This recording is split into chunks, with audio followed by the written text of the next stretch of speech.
지역화폐법, 정말 좋은 정책일까요? 국민 여러분, 안녕하십니까? 오늘 저는 여러분께 민주당이 추진하는 지역화폐법이 정말 우리에게 도움이 되는지 이야기하고자 합니다. 민주당은 이 법이 서민을 돕고 지역 경제를 살리는 정책이라고 말합니다. 얼핏 들으면 좋은 정책 같죠?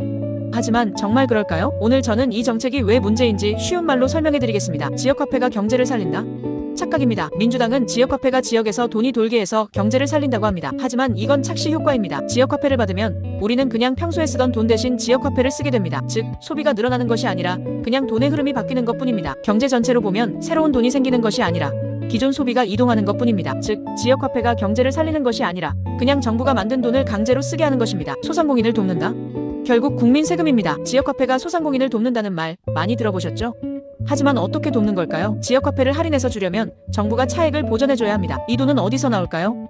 바로 국민의 세금입니다. 매년 수조 원씩 들어가는데 이게 계속 가능할까요? 결국 우리와 우리의 자녀들이 세금으로 부담하게 됩니다. 처음에는 좋은 것처럼 보이지만 결국 우리 주머니에서 돈을 빼서 다시 주는 것뿐입니다. 전 국민에게 혜택이다?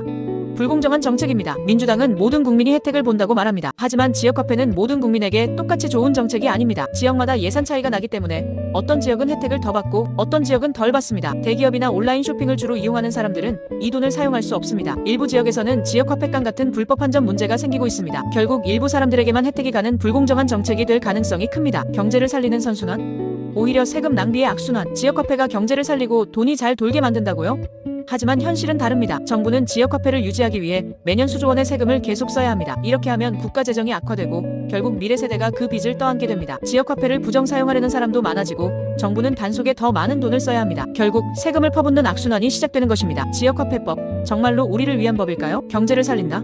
그냥 돈의 흐름이 바뀔 뿐입니다. 소상공인을 돕는다? 결국 국민 세금 부담이 커집니다. 전국민 혜택? 일부만 혜택을 보고 형평성 문제가 생깁니다. 경제 선순환?